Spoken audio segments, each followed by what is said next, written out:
جب کبھی بھی ہمت ہارنے لگو تو بس دل کو اتنا سمجھا دینا کہ جو ہو رہا ہے اس میں اللہ کی رضا ہے، اور جو ہوگا اس میں بھی اللہ کی رضا ہوگی۔ پتہ ہے ہم بے سکون تب ہوتے ہیں جب ہم اللہ پر اس طرح سے یقین نہیں رکھتے جیسے ہمیں رکھنا چاہیے۔ پھر ہمارا دل بے چین رہتا ہے اور ہر چیز بے معنی اور اداس سی لگتی ہے۔ اس لیے ایک لمبی سانس لو اور گزرا ہوا اچھا وقت کو یاد کرو، اور اگر یاد کرنے کو گزرا ہوا اچھا وقت بھی نہیں مل رہا تو آنکھیں بند کر کے ایک دفعہ ان تمام مراحل پر نظر دوڑاؤ جن پر اللہ نے تمہیں تمہارے کہنے سے پہلے ہی سنبھال لیا تھا۔ اس کی نعمتیں یاد کرو، اس کی حکمتیں یاد کرو، اس کی طاقتیں یاد کرو، رات کا دن میں اور دن کا رات میں بدلنا یاد کرو، اور آخر میں اس کا وعدہ یاد کرو کہ ہر مشکل کے بعد آسانی ہے، ہر اندھیری رات کے بعد چمکتا ہوا سویرا ہے، اور اسے اپنے قریب محسوس کرو۔ بھول جاؤ کہ کوئی شاہ رگ کا بھی فاصلہ ہے، بس بے ساختہ ہونٹوں پر اس کا نام طاری کر لو، پھر دیکھنا یہ شاہ رگ کا فاصلہ بھی ختم ہو جائے گا، اور کیسے وہ سکون بن کر تم میں سما جائے گا۔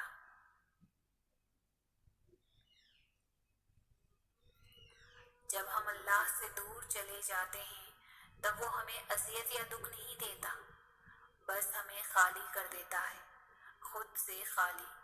پھر ہر نظر آنے والا منظر اور ہر سنائی دینے والی آواز تکلیف دینے لگتی ہے، اور زندگی کی مسافتیں اتنا تھکا دیتی ہے کہ تھکن سے روح ریزہ ریزہ ہو کر بکھر جاتی ہے۔ بس ہم ٹھہر جاتے ہیں، اور وہ ایسا ٹھہراؤ ہوتا ہے جب ہم جوابات تلاش نہیں کرتے، بس اللہ کے فیصلوں پر چپ چاپ سر کو جھکا لیتے ہیں۔ پھر ہم کسی کے بھی لوٹ آنے کا انتظار نہیں کرتے، بس اللہ کے ہمیں تھام لینے کے منتظر ہوتے ہیں۔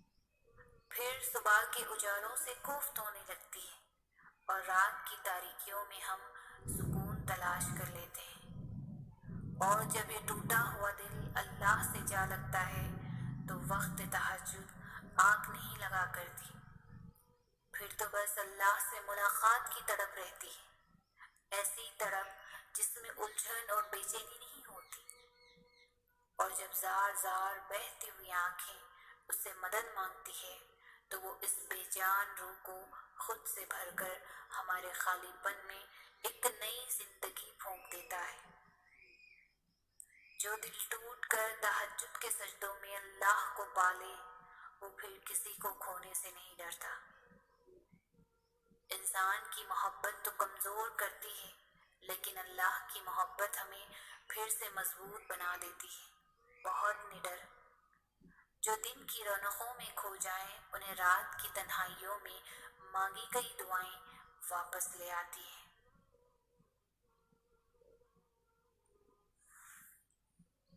ہم سمجھتے ہیں کہ اللہ ہمیں نہیں سن رہا، ہمارے ساتھ ہوئی زیادتی کو دیکھ نہیں رہا، حالانکہ اسے تو پل پل کی خبر ہے۔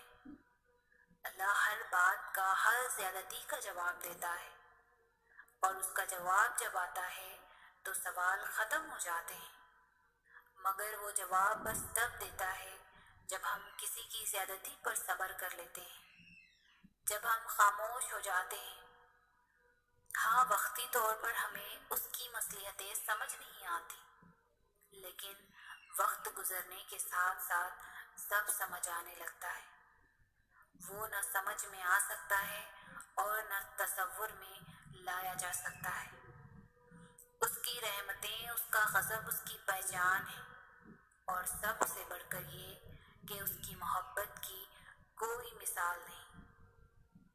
اس کی محبت اس پھول کی خوشبو کی طرح ہے جسے دیکھا نہیں جا سکتا، بس محسوس کیا جا سکتا ہے، اور جب اسے محسوس کرنے لگو تو ساری الجھنیں سلجھنے لگے گی۔ اور یاد رکھو، تم اسے بھول بھی جاؤ نا، وہ تمہیں تب بھی نہیں بھولتا۔ قرآن میں اس رب کی باتیں پڑھو تو عقل دنگ رہ جاتی ہے کہ یا اللہ اتنی محبت مجھ سے، یا اللہ میں اس قابل نہیں۔ اور بے شک جب وہ راضی ہو جاتا ہے تو ساری کائنات جھولی میں لا کر رکھ دیتا ہے۔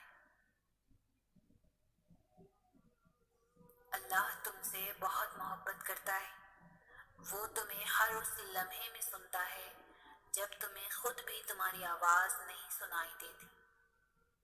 تم اسے دیکھ نہیں سکتے مگر وہ تمہیں دیکھ سکتا ہے۔ تمہیں وہ جانتا ہے، تمہیں پریشانی ہے وہ جانتا ہے، تمہارے کرب کو، تو پھر تم اس کے سننے پر شک کیوں کرتے ہو؟ کیوں دل میں یہ وسوسے لاتے ہو کہ اللہ تمہیں نہیں دیکھ رہا؟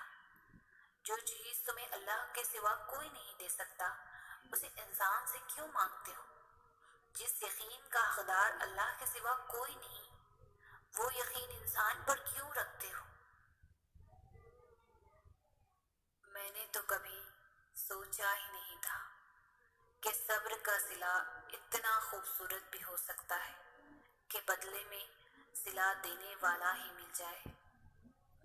مجھے تو کبھی ایسا گمان ہی نہیں ہوا تھا کہ سب کچھ کھو کر بھی مجھے سب کچھ مل جانا ہے۔ عجیب پہلی ہے نا، زندگی کبھی جیت کر انسان ہار جاتا ہے اور کبھی ہار کر جیت جاتا ہے۔